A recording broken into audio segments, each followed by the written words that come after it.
This is Cornstalks and Sports Talk, your go-to Iowa-based sports show, hosted by the one and only Elliot Clough. This podcast is sponsored by Cloud Optimizer. As a business owner or IT manager, are your cloud investment costs going up and you don't know why? It's time for Cloud Optimizer. As you migrate your business to the cloud, what you're spending and why you're spending it can get a little hazy. But Cloud Optimizer clears up the mystery and puts the cloud to work for you. Cloud Optimizer starts by analyzing usage patterns, right-sizing resources, leveraging discounts you may not be aware of, implementing automation, and much more. And by reducing unnecessary expenses and maximizing performance, Cloud Optimizer guarantees you a savings of 5 times what you spend for their service. As you utilize cloud-based services more and more, you don't have to lose sight or control of your spend. You can stay agile, streamline your costs, and optimize your performance, plus save significant money with Cloud Optimizer. Make the cloud work for you with Cloud Optimizer. Get a free assessment and find out how much you can save by going to cloudoptimizer.com. Go to cloudoptimizer.com for your free assessment. That's cloudoptimizer.com. What's up, Cedar Valley, and hello to the Hawkeye State. This is Cornstalks and Sports Talk here on AM 950 KOEL and KOEL.com. My name is Elliot Clough, UNI insider for Town Square Media. You can find me on Twitter. It's at Elliot Clough. 1L1T and CLOUGH. We've got a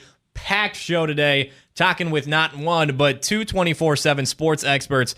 It's Nick Osen covering the Cyclones for 24/7, and then David Eickholt joins us once again. He's the man who broke the news that Charlie Jones would be transferring from Iowa, the wide receiver and Big Ten returner of the year. He'll tell us why he made the move, who will replace his production, and more. First, though, we got to use some time to talk about UNI football. We haven't addressed it in a little while, so I figured it was time. I wrote a piece this week on 4 incoming transfers that were not around for spring ball this year, nor were they around at any point during the semester, so they will arrive for camp in the fall, summer, August, July, somewhere in there to assimilate themselves to Panther culture, so to speak. So very excited about all 4 of these guys. Again, if you want to read the article, it's on KOEL.com, but I'll tell you a little bit more about it right here on Cornstalks and Sports Talk. 4 guys coming in to the UNI football program from the transfer portal that I'm all excited about. All 4 have either spent time at FBS level programs or are currently at one and will be at the FCS level, obviously, joining UNI.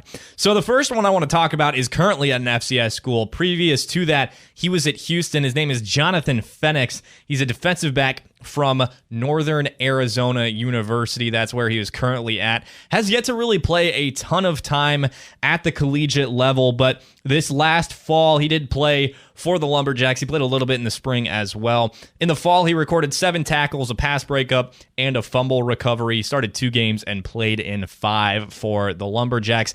In the minimal amount of film that I've been able to see from Jonathan, he looks like a corner that could play at the level of UNI.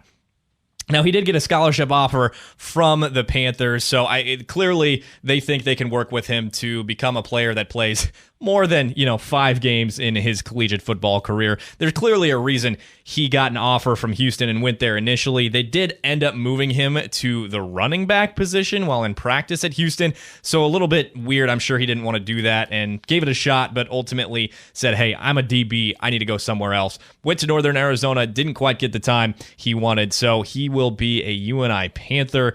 Out of McGregor, Texas. In high school, he had offers from, Houston, Incarnate Word, and then also received interest from TCU. So Jonathan Phoenix from NAU, Northern Arizona University, is one of the more new UNI Panthers.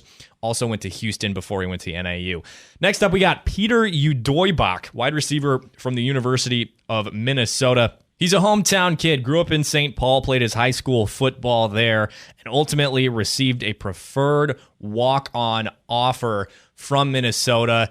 Didn't receive a scholarship, and when you receive a preferred walk-on spot, when you play college football, play college basketball, do anything at the collegiate level, really, what you're expecting is to receive a scholarship one way or another. Get on the field, prove your worth, receive a scholarship. Never happened for Udoybach, but he did get a lot of time on the practice field with the Golden Gophers and made some wild catches. You can see that tape again in that article on KOEL.com. The catches that he made in high school were pretty wild, too, to the point where he received offers from North Dakota State, Air Force, South Dakota State, Wyoming, and Yale out of high school, while also receiving interest from Iowa and Iowa State. The dude's got talent. So I'm excited to see what he brings to UNI. He is on scholarship with the Panthers. That's another FBS wide receiver that you got in the ranks to add to Desmond Hudson, DeVell Washington, and I believe there's another FBS transfer in there as well, Quan Hampton. So it's just going to be a loaded group along with Logan Wolf, Sam Schnee, Deion McShane. The wide receiver group is going to be nasty. And speaking of which, there's a wide receiver slash linebacker coming in from Kansas. He's a New Orleans native. His name's Colvey Williams. So yeah, quite a position pair, if I do say so myself. Wide receiver and linebacker. He played in 26 games total, caught 28 passes for 158 yards and a touchdown while in Lawrence. Never took a snap as a linebacker. For the 3 years that he did play there with the Jayhawks, wide receiver. They flipped him to linebacker. I'm assuming he still wants to be a wide receiver and is coming to UNI to get that figured out, along with Quan Hampton, who's already there from Kansas, and Dom Williams, who's right there from Kansas as well. So I really don't know what position he's going to play. I messaged him on Twitter, never got a response back, but I assume he's going to try to slim down again and play wide receiver for the Panthers.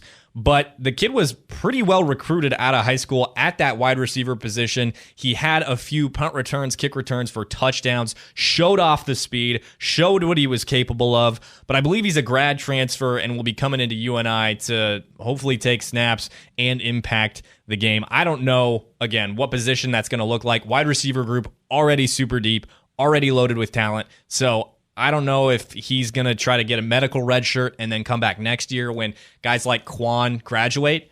I genuinely don't know. I think Deion McShane is graduating as well.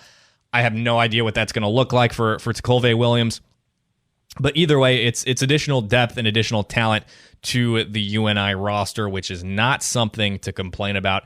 And excuse me, I'm just seeing that he was there for 4 years with Kansas, not 3 years. But out of high school, he had a ton of offers: Louisiana, Tulane, Ball State, Louisiana Monroe, Troy, McNeese State, and UT San Antonio. He also received interest from Cincinnati, Missouri, Mississippi State, and Oklahoma State. So he also joins Amari Pesek-Hickson, who is a more recent transfer from Kansas, who is a running back. I'm excited about what he can bring. Played a little bit in that spring game that was open to the public, and he didn't do a ton. He was with that third string, but I think that getting him a little more game speed and on the field in practice is going to help Pesek-Hickson get back to it. Then there's a name from Washington State that I really feel like I'm mispronouncing every single time. I need to get a hold of this kid to figure out how to pronounce it. He's Polynesian. He's from Hawaii. Penny Naulu, I think is how it's pronounced. Again, you can look this up on the article on KOEL.com. Decide for yourself. He's another FBS talent from Washington State.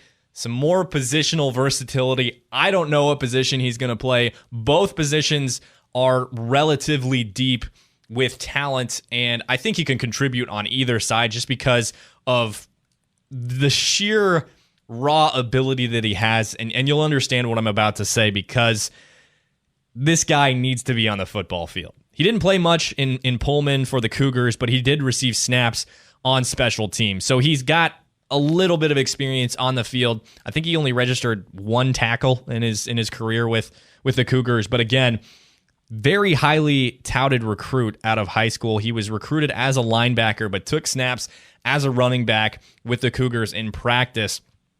He was the 92nd ranked outside linebacker in the entire country, grew up in Hawaii, like I mentioned, and received scholarship offers.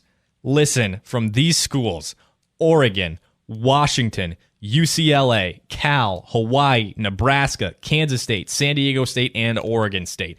This dude can play football. And if he can get back to that type of potential we see in him at that outside linebacker position, this is a kid I am really excited about. Obviously, you got Bryce Flater, coming back, as well as Spencer Cuvalier, and then Ben Belkin behind him, or behind those guys.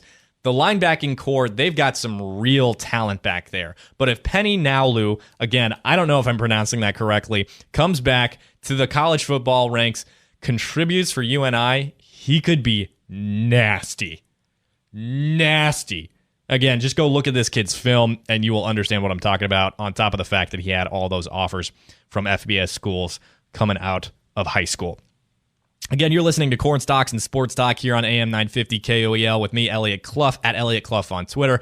We're talking about new additions to the UNI football roster out of the transfer portal. We got 4 right there that are set in stone. They will be in Cedar Falls in the fall, and hopefully they'll be able to contribute. But there are a couple other possible additions that were given offers from UNI out of the portal, and we'll talk a little bit about them here. I'm not positive that any of these guys are going to be Panthers. There are a few I lean towards that I say, I could see it a little bit easier than what I do some of the other ones. But this first one is Jadson Turnetine. He's an offensive tackle, more recently at South Carolina, but spent 2 years of college football playing for Hutchinson Community College.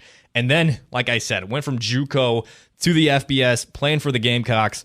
And he was there. He appeared in 17 games, started in 10, and now it appears that there's no guarantee he's going to play. And he posted on his Twitter in all caps that said, I have 1 year left. I'm not coming back to the SEC to sit a year. I want to go somewhere to play now. So he's got offers from Louisiana Tech, Michigan State, Bowling Green, Florida State, Houston, Arkansas State, and UConn out of the portal. If any of those schools like Michigan State, Florida State, or Houston can offer him a spot this year, I would assume he's going to go there if they're really missing a tackle. But then again, UNI has put 2 guys in the NFL more recently that were offensive linemen. One was a first-round pick in Trevor Penning. The other one is now starting for the Buffalo Bills and Spencer Brown. So who's to say he doesn't look at UNI seriously? Either way, the offer's out there, and I think that would be crazy for them to bring him in. He would be great. And then there's Damian Cremity, defensive back from Western Illinois, who has been there for the more recent 2 years of his college football program, or for his college football career, rather. And he's only made 3 appearances, registered 2 tackles and a forced fumble while with the Leathernecks. So a bit confusing as to why UNI offered him. But then you go and look at his time when he was with Grambling State, which is an HBCU. He earned the majority of his snaps there. He played in 10 games, both his sophomore and junior year for Grambling, recorded 58 tackles along with an interception and 5 pass breakups. You watch this guy in his film, and he explodes after the ball. Some of these clips, it's just like, damn, I see why Coach Farley offered that guy. But then he didn't play for Western Illinois. So I don't know. I wrote in the article, I said I'm assuming it's due to injury, but I don't know. There's no guarantee. Again, you go back and watch the film, and it's like, yeah, that kid could play for UNI. I don't know what's going on there. I'm assuming that he is, just coming off a sort of an injury situation, and he will be able to compete for a job at UNI. It might be an academic thing too. I really don't know. But out of high school, he had offers from Mississippi State, Kent State, Army, Air Force, and others. He also received interest from schools like Florida, Wisconsin, Georgia Tech, Louisville, and Virginia. So the talent clearly there for Damian Cremity, defensive back, currently from Western Illinois. Then you got Chevalier Brenson, who's a wide receiver from Ball State. He just played 1 year and stayed 1 year in Muncie, Indiana, and caught 2 passes for 21 yards. He received quite a bit of attention out of high school, 21 offers, 3-star recruit. He had offers from schools like Illinois, Army, Memphis, and Central Michigan. But out of the portal right now, he's got offers from Illinois State, Tennessee State, Missouri State, and UNI. So some other MVFC schools in the running for Chevalier Brenson, but he did take a visit to UNI. So there's another possible addition to an already deep wide receiver group. I would not be surprised if either his offer was redacted after Udoibach committed, or that the kid just doesn't commit because he wants to play now and he doesn't see that necessarily as a possibility at UNI. Long term, it makes a lot of sense. You go to a school where you can learn from, Bodie Reeder, who I'm really excited about, quarterback coach, co-offensive coordinator. You're there with an FBS level quarterback in Theo Day, and then you got DeVell Washington. You got guys like, again, Quan Hampton and Peter Udoybach, guys you can learn from that. We're at that FBS level, but then you have the production of players like Isaiah Weston and Darius Fountain, who went on to play in the NFL.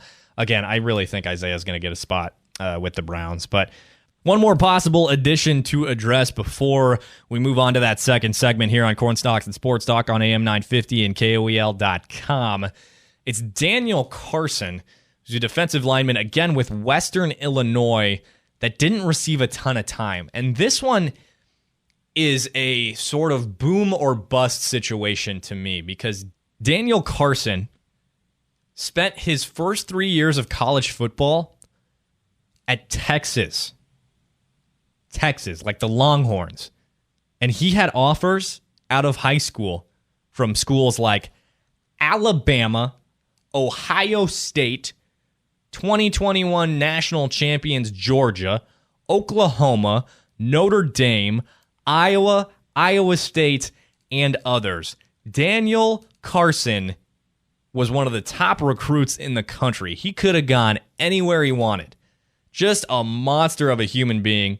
And so this could be a situation where he comes in, things click, he figures it out, and is just an absolute terror to FCS offenses. That is a serious possibility. I mean, we've seen guys come out of UNI and be unreal talents, possibly be FCS Defensive Players of the Year, and that's the type of potential that Daniel Carson has. Now, if he can live up to it is a whole nother thing. We don't know. We haven't seen it at the collegiate level. I mean, with Western Illinois, he only played 7 games in the fall of 2021, recording 13 tackles and 2 tackles for a loss, as well as a sack. There's no guarantee with this. But as far as I can tell, he's only got 1 or 2 years left of collegiate eligibility. If you take that big swing and you whiff, you don't necessarily strike out. Because it's 1 year, it's 1 scholarship. It's not the end of the world. And on top of that, he's friends with Christian Boyd, who is a defensive tackle for UNI, and is coming off a foot injury. He said he's 100% healthy. He told me that at spring ball this year. And so I think if you take that swing on Carson, your defense can be elite. And if you swing and you miss, your defense is still pretty damn good because it's a Coach Farley defense. So those are the new additions to the football roster, or possible additions as well. To address a few more that are going to be there or were already there: Cordarius Bailey, DeVell Washington, as well as Desmond Hudson and Amari Pesic-Hickson were the initial additions to the roster out of the transfer portal, and were there for spring ball. Now, don't go anywhere. This second segment coming up, we're talking AJ Green's future once again with Nick Osen of 24/7 Sports. He covers the Cyclones there. We'll also, of course, be talking about the newest news.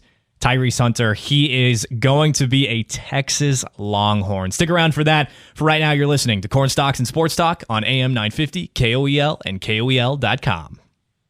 And we're back here on Cornstalks and Sports Talk on AM 950, KOEL, and KOEL.com with me, Elliot Clough, at Elliot Clough on Twitter. So as we wait on the eventual decision by UNI's AJ Green as to whether or not he decides to go pro, we've seen a few predictions about where he'll end up between Iowa State and Duke. One of the people that posted a prediction was Nick Osen, who is the Iowa State beat reporter for 24/7 Sports. He's joining us now. Nick, you got to tell us, man, why did you predict AJ would be heading to Ames and becoming a Cyclone? Yeah, as I've kind of alluded to, I'm a little newer to Iowa, so I didn't realize quite how much juice and, kind of how much buzz that would really create. But even in this moment, I still stick with it. There are a few main reasons. There's the obvious connection with his father, Kyle Green, as an assistant, right? We wouldn't really be having this discussion if it weren't for that. But that's not the only reason either. Iowa State showed what they can kind of do with I don't want to say makeshift, but kind of a roster with a lot of new faces, maybe not that high-end talent last year. They got all the way to the Sweet 16, right? And we're 18 minutes from an Elite Eight. So I think that the program has shown what they can do. From, kind of some of the intel that I've been able to get about AJ in the draft process, two of the things that people really want to see are scoring against, kind of higher end talent, as well as an ability to play defense at a higher level. And that is one thing, if you watched Iowa State last year, they can absolutely do that. And then from the Iowa State side, I've been pretty locked into that end, and they haven't been recruiting anyone else at this point. So I feel like with Kyle, Mr. Green on the staff as a coach, they would kind of have an idea of what AJ would do. Now, obviously, the Duke visit last week got a lot of publicity, and I knew about it going in. It certainly generated a lot of buzz for the Blue Devils, but I'm still pretty confident in what I've heard that he ends up as a Cyclone at the college basketball level. We know he played for his dad for 3 years at UNI. Who knows how much of an impact that has on his decision. But also, one thing that I think some people look at Duke and say is that Coach K's not there anymore. Coach K, the legend, and now it's John Shire, who was a great player at Duke, but he's not Coach K. Did that have anything to do with your prediction? Yeah, I've heard some similar things like that. I think that Shire is going to be a great coach. I have been thoroughly impressed in terms of a recruiter, but I would say that, I maybe wouldn't still have that crystal ball prediction up, or I'd maybe be a little more concerned if it was Coach K, because he's, without a doubt, top 3 or 4, maybe number 1 ever in the sport, known to have many great relationships with the players, both in college and well after. When you look at all those NBA players that were at his ceremony and things like that, there's no question it's an incredible program. And, I've noted that when I've made these predictions, and it's not like, oh, you're scoffing Iowa State to go to Duke. It's an incredible spot, but just the way things have kind of gone down the line, and the fact that I also wouldn't be shocked if Trevor Keels comes back for Duke based on some of the feedback that I've really seen, in some athletic articles from that publication, and where he's been slotted in mock drafts. And I just kind of have a hard time thinking that if AJ was set to go to Duke, that he wouldn't have tried to make that commitment on the visit, because he's already familiar with Iowa State. And, he's not necessarily brand new to this campus or this area, having experienced, the area well, as and his father, like I said, his family. So to me, all the intel I'm getting is leaning toward Iowa State right now. There are a few different things, obviously, going into it, whether or not he feels the ACC will provide the challenge that the Big 12 does in terms of defense. I think that's important here on Cornstalk Sports Talk, AM 950 KOEL. But do you feel as though when you look at AJ and what he brings to the game, that he can be that type of scorer that he was at UNI in the Big 12, when he's playing against Kansas, when he's playing against some of these better programs in the country? I really do. Like I said, I'm newer to AJ's game than a lot of people around here. And I'm also a huge basketball nerd. So I watched just about every second I could with him in that G League, camp in the scrimmage settings.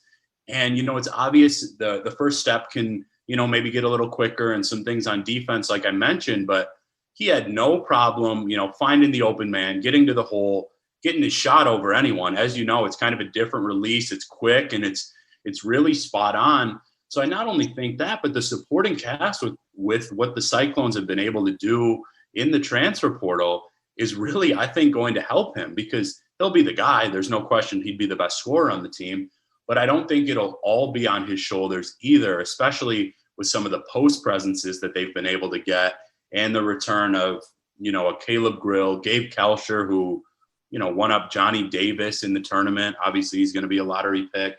Oshunier. I think it's really going to be interesting if it happens. And, there are some other, kind of aspects to it where I think he can really flourish, including kind of that rotational defense. But yeah, scoring wise, I think it will translate to the Big 12 as long as he can get that shot up. And I would anticipate him still scoring 16 to 19 a game.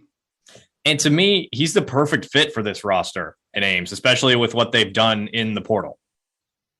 I truly couldn't agree more. And that's what I was kind of getting at with the recruiting aspect, right? They've got guys that can handle the ball, guys that can create their own shot, but maybe not a knockdown shooter like AJ, lockdown defenders, and now rim presences. He would be considered the quote unquote, missing piece. And I kind of did like a mailbag type thing just earlier this week. Someone asked what the expectations would be if AJ's on this roster. And I think it's to be in the rankings for most of the season, and I think it's to win at least one NCAA tournament game, because I would take this roster with an AJ Green over last year's in terms of depth and overall versatility. Obviously, you're missing Tyrese Hunter, and he's a huge talent. But when you're looking at year-on-year basis, I think AJ plugs in with this roster and is huge among all the transfers that are there. And also, I think when you look at the difference between Duke and Iowa State, is that Duke, just based on sheer talent, you can get away with not playing defense. At Iowa State, this roster is very much focused on defense, and TJ Otzelberger made that clear last year too. So to me, that's a pull for AJ as well. Exactly. He made it clear last year, and I actually had the chance to speak with TJ. You know, obviously we didn't talk about AJ Green, but he was on a tailgate tour press conference type thing last week, and defense is still expected to be a focus in hopes of trying to lead to more transition offense, which as a basketball fan, I think would be very exciting to watch with a guy like AJ Green, Kelsher, Jeremiah Williams, you know, these guys I've mentioned, Jazz Kuntz. I think the expectations would be there. And I think just from a pure watchability standpoint, I think the Cyclones would be a very fun team to take in. Okay, Nick, one more question that we got to ask here, or dive into a topic that we got to dive into here on Cornstalks and Sports Talk on AM 950 KOEL and KOEL.com. Tyrese Hunter, he picks the Texas Longhorns. He's going to stay in the Big 12. Initial thoughts when the news broke, when you first heard about it? Yeah, so I guess the initial, first kind of reaction was, this is the team I expected. I almost put in a crystal ball. There was a lot of buzz recently because the three teams that I heard most throughout were Texas, Kansas, and Gonzaga. And, then it kind of, I spoke with some people a little more connected to Kansas. It seemed like it wasn't going to be that. And now that it's happened, part of it still seems a little surreal because it is in the Big 12. It makes some sense because of Hunter's, kind of specialties on the court, but not a ton, I would say, with like his best traits in terms of, playing in transition, being a facilitator. Texas, they've got some good scores. They've got a lot of talent, but they don't have a lot of shooting. And you want to surround a guy like Tyrese Hunter with shooting, like a guy like AJ Green, potentially, like we talked about before. So I think from a basketball standpoint, it's interesting. And I just think that it's going to really add to, the rivalry truly between Iowa State and Texas. Obviously, they split the series last season. And I think that both teams, especially if AJ Green comes to Iowa State, like we've talked about, I think both teams are going to be loaded. And I think it's going to make for a really interesting year in which should be, again, another packed Big 12. It really would appear that way. And like you mentioned, Tyrese Hunter, that game against LSU in the NCAA tournament was not exhibit A of Tyrese Hunter. He's not that type of shooter on a regular basis. So you want to get that shooting around him. Of course, they have Timmy Allen and Marcus Carr coming back. They're two leading scorers from last season. So that's big. But also, they're bringing in two very highly recruited point guards, a 4-star and a 5-star. So it's not like he's just going to walk in and get the job. Did you think that was going to affect his choice?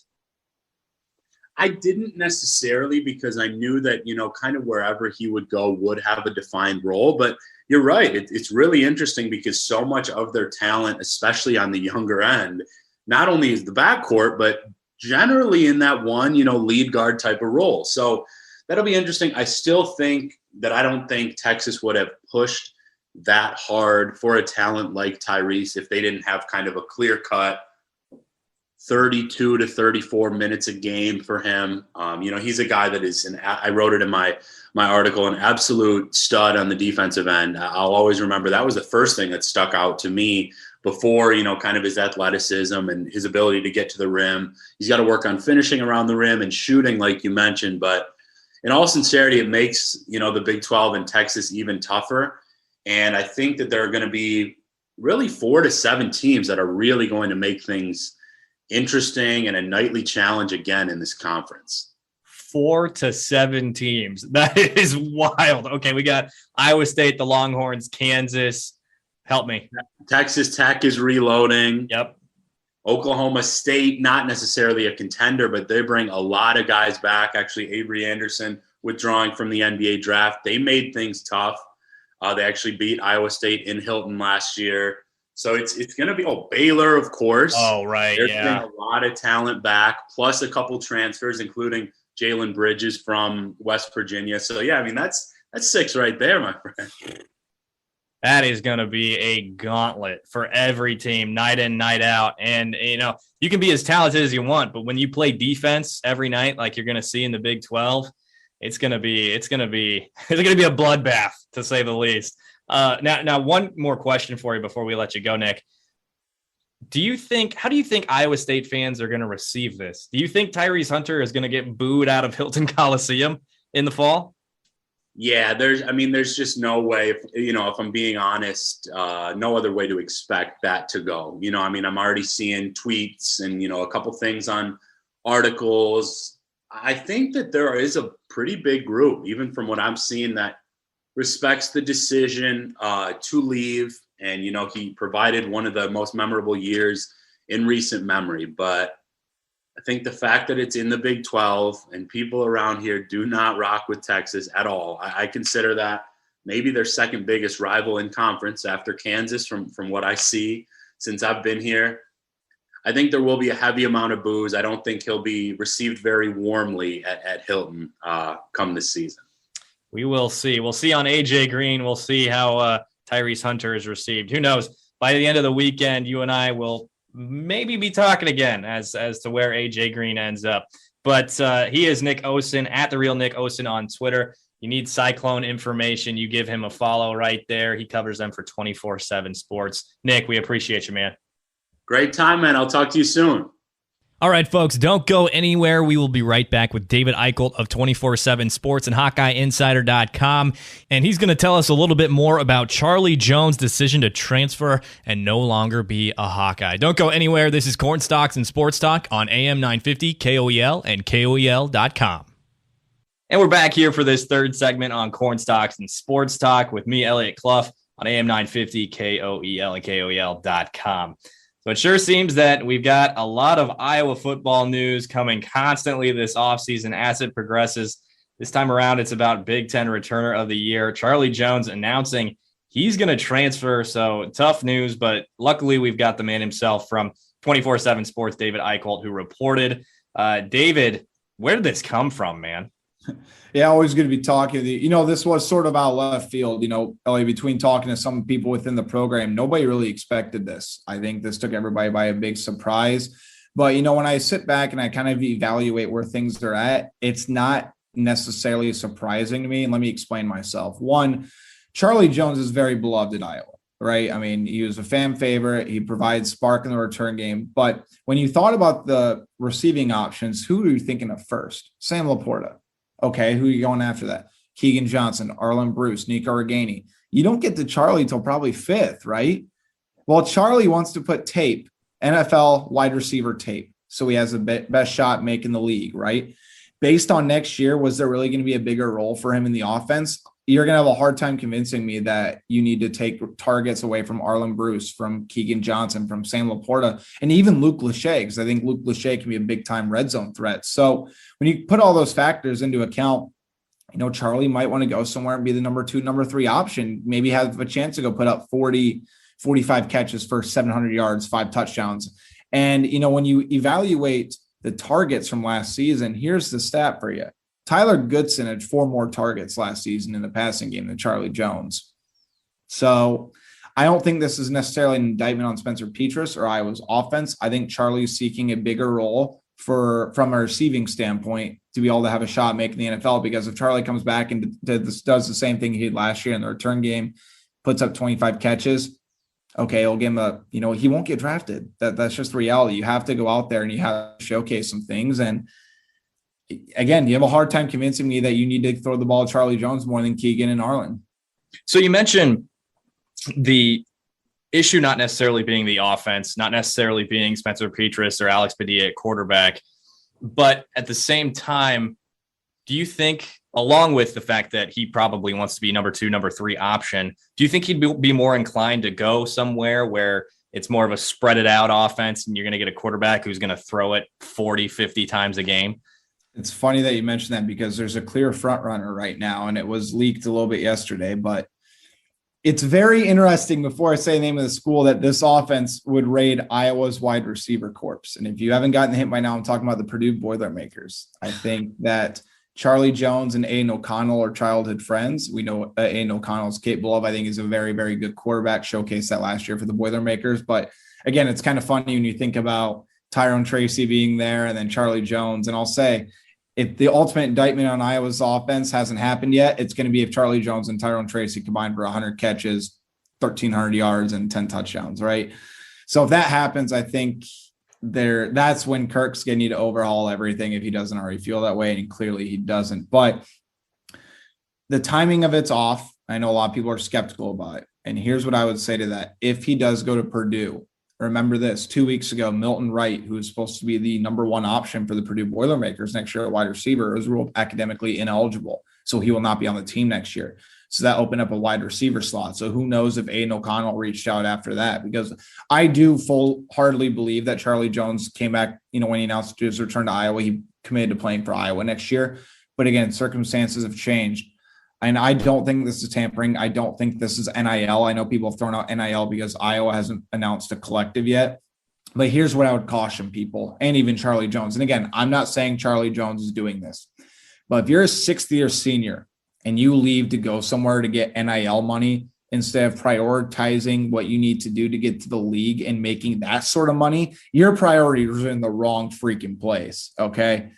So I don't think NIL is on the table. But I know Notre Dame's very interested. I know there's a few other schools that are very interested, and he's going to be a hot commodity on the transfer portal because, again, he right now is probably the best return man in the transfer portal, and he believes that he can be more of a capable wide receiver elsewhere. And the other thing I would say this, when you talk about Padilla and Petrus and Charlie Jones are very good friends. That's been very public news. So, I mean, I clearly was an easy thing, but I think when you have a free transfer and in the era that we live in, and Charlie Jones can do what he feels best for his potential career. And if he believes leaving Iowa is the way to do it, then, it's obviously Iowa doesn't have to be happy about it. But I also, at the same time, you can't really blame the guy for doing what he believes is best for himself. And he doesn't owe anybody anything.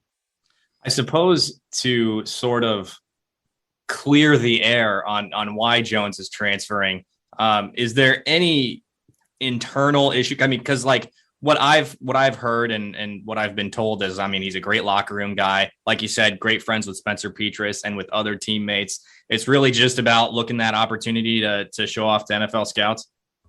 That's what my estimation based on who I've talked to is. But I think it's important to note that Iowa was not anticipating this, at least the players. I don't know if the coaches were. I don't know if there was conversations between Jones before he entered the portal or not. And I know people are thinking, well, didn't the deadline already pass? Yes. But remember, Charlie is a grad transfer. Yes, he transferred from Buffalo to Iowa, but that transfer doesn't negate him because remember, he left a scholarship from Buffalo and walked on to Iowa. So it's not the same sort of caveats, so to speak, as in hurdles, as if it was a scholarship to a scholarship. He had to go a year off scholarship. Iowa ended up rewarding him because he ended up doing some good things. So that, in my estimation, that is. But again, Iowa players were taken back by it. I have a hard time believing the coaches weren't either. So for a guy who I do believe respects Iowa to death, loves Iowa, for him to go out the way he sort of did is kind of strange to me, because if you would have asked me, Elliot, who's going to be at Big Ten Media Days, Charlie Jones probably would have been near the top of the list for me. And that makes it even more of a bit of a surprise. Again, we're talking with David Eickholt, 24/7 Sports and Hawkeye Insider here on Cornstalk and Sports Talk on AM 950 KOEL and KOEL.com.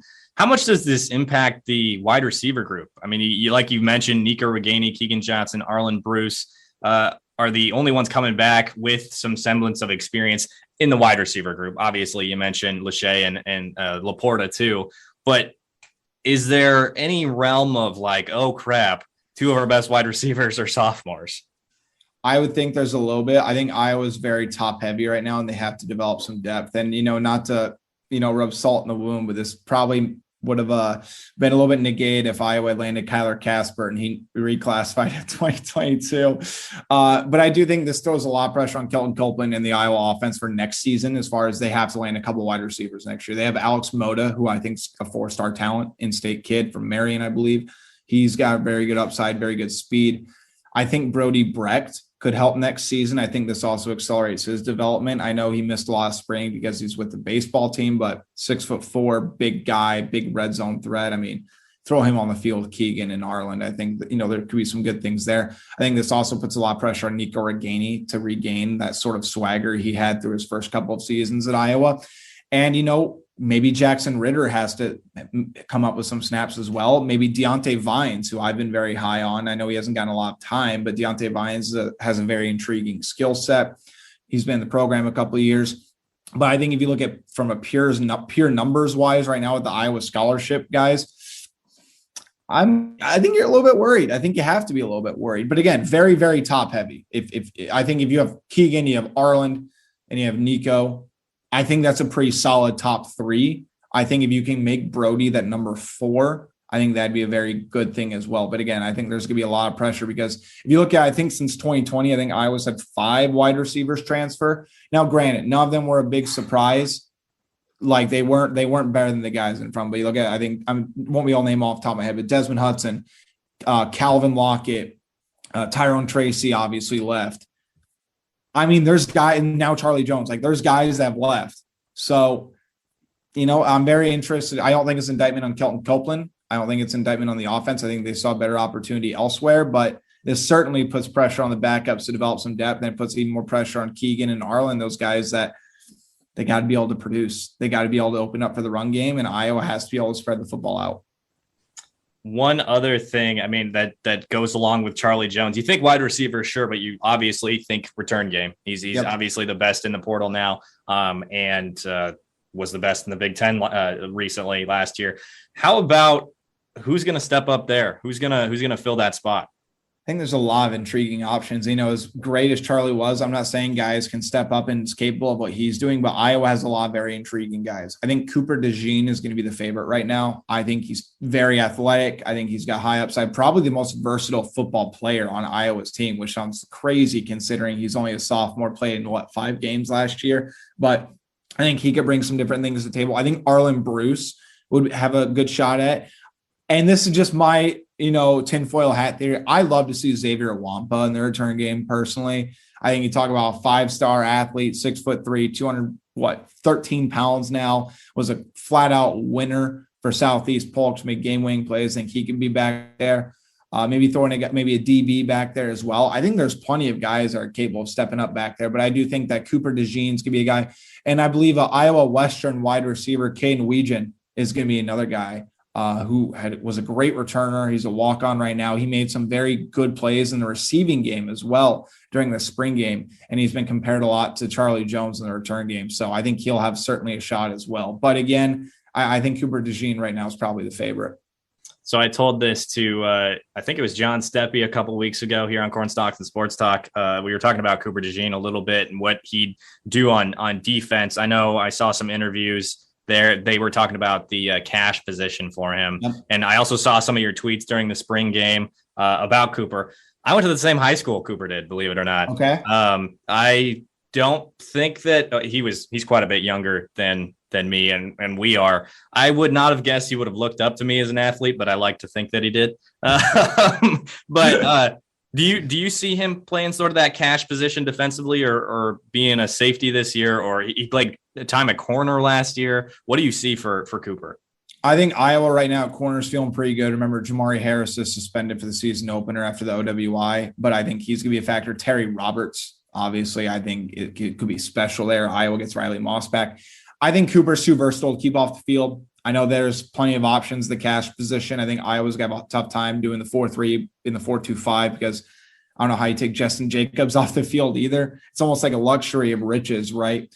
I think Cooper's the favorite. I think Sebastian Castro is going to be another guy. Maybe your Xavier Wampa's there as well. I know Quinn Schulte, I think, has the opposite safety spot locked down. I think he's done a really good job through spring and the buzz I've heard about him. I think Kayvon Merriweather is going to have that other safety spot locked down. But at the same time, you get two athletes caliber, Cooper and Xavier.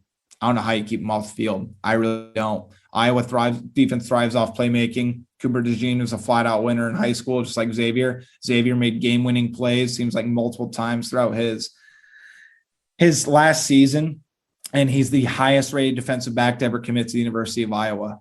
With all due respect to Quinn Schulte, it's going to be very tough to keep starting him over Xavier. And that's not an indictment on Quinn. That's just the reality of the situation. But as far as Cooper goes, I think right now, if I had to bet, I think he'd be the starting cash week 1 against South Dakota State on September 3rd. Yeah, I'm pretty excited to see that for sure. Again, we're talking with David Eickholt from 24/7 Sports, Hawkeye Insider. Broke the news of Charlie Jones entering the transfer portal yesterday. Wednesday. It all runs together at this point. I know, right? So more football before we let you go, David. I'm sure you've got your eyes on the recruiting trail this offseason while football isn't necessarily in full swing. Huge potential for this recruit out of Southeast Polk. Wow, I feel like we've heard that before. Caden Proctor, who's a 5-star tackle. Every school in the country wants that guy. What's the likelihood he becomes a Hawkeye in your mind's eye? Yeah, first of all, people aren't following Sean Bach at Hawkeye Insider. Be sure to follow at SBach247. He has, I think, the best job on the recruiting trail in the market. His work ethic's crazy. But as far as Caden Proctor goes, Iowa is not getting an official visit from Caden Proctor. Of course, that set off everybody on Twitter. Do not panic. Iowa's our crystal ball right now, which predicts where recruits are going to go, is on the University of Iowa to land Caden Proctor. Proctor, I think, is going to visit at least 1 or 2 more times. I would very much bet that he reached out to Xavier Wampa and asked him if it was even worth it to take an official. And Xavier probably said, no, you've been here 10 plus times. You know what it's about. But, when Caden went to the University of Oregon, I think it kind of opened his eyes a little bit more to go see some other programs. So I think Michigan has an outside shot. Alabama, of course, is going to be some competition. Oregon's probably the biggest competition right now. And, I don't know the impact of this offer yet, but it's be worth saying Jackson State offered him today with Coach Prime. And I think they landed the nation's #1 recruit last year in Travis Hunter. So I'm not counting out Coach Prime in that either. But again, that's no inside intel. That's just my own 2 cents tinfoil hat theory about. But again, I think Iowa right now is in very good position. They've done the full court press on him. They've been talking to him since I think he was 14 years old. Since he was a measly 6'5", 285 pounder, and says 6'7", 335. So Iowa's doing a great job. They're going to get a couple more visits from him. I still think they're in the driver's seat, but I think the recruitment is going a bit longer than most people wanted it to. You mentioned his visit to Eugene and seeing the Ducks campus. I think I saw on Twitter that he was going, and the fact that it opened his eyes, rather. I think I saw on Twitter that he's taking an official visit to Arkansas State too. When I saw that, I was like, this dude is really taking every opportunity he can to visit schools. Well, remember, Jackson Daly, the Southeast Polk quarterback, is now a Arkansas State quarterback and football player. So I'm pretty sure for the most part, they're going to give him a pitch, but Proctor's probably going out there to hang out with his buddy for a couple of days and to go see it. And, I can't blame him. If I was in his position, though, I'd be going to Miami. I'd be going to New York. I'd be going to Hawaii. I'd be going to UCLA. I'd be doing some other things like that. But, hey, each their own. Right. I mean, if somebody else is paying for it, sign me up. Please. I'll listen to all your, I relate it to, the real estate pitch, right? You get, a 3-day cabin in what's the ski resort in Colorado? That's super famous. Breckenridge?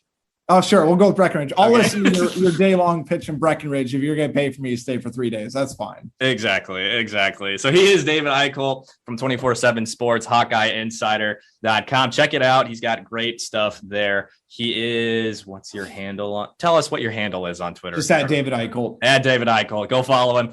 Great stuff if you want to pay attention to Hawkeye sports at all times of the year. David, thanks so much for joining us again, man. Hey, always appreciate it, man. Thank you. And that'll do it for this week's episode of Corn Stalks and Sports Talk here on AM 950 KOEL with me, Elliot Clough. Thanks so much for tuning in today. We really appreciate it. If you missed any part of this episode, you can always listen to us on Apple Podcasts, Spotify, Google Play, wherever you listen to your podcast. And while you're there, make sure you subscribe, leave a rate and review. It does really help us out. In terms of exposure, we want to give Iowa sports as much spotlight as they deserve. Also, you can always check out segments on YouTube from the show when we have our guests. Those are always uploaded to my YouTube page, which is Elliot Clough there. Subscribe, drop a like, drop a comment and let us know what you think of the show. What do you think of these interviews? We really appreciate that as well. So once again, folks, I am Elliot Clough at Elliot Clough on Twitter, and this was another week's edition of Cornstalks and Sports Talk. Prescription products require completion of an online medication consultation with an independent healthcare provider through the LifeMD platform and are only available if prescribed. Subscription required. Individual results may vary. Additional restrictions apply. Read all warnings before using GLP-1s. Side effects may include a risk of thyroid C-cell tumors. Do not use GLP-1s if you or your family have a history of thyroid cancer. If you've struggled for years to lose weight and have given up hope, did you know you can now access GLP-1 prescription medications at TryLifeMD.com? We're now offering eligible patients online access to GLP-1s, the breakthrough prescription medication that can help you lose body fat and weight. Listen to what people are saying. It's fun to put on jeans that you couldn't get into 6 months ago. Every morning, I look forward to getting on the scale. For anybody who's struggling with their weight, it's a godsend. And here's the best part. Your insurance may cover 100% of the cost of your medication. So go to TryLifeMD.com to have your eligibility checked right now. Get started today at TryLifeMD.com. That's TryLifeMD.com.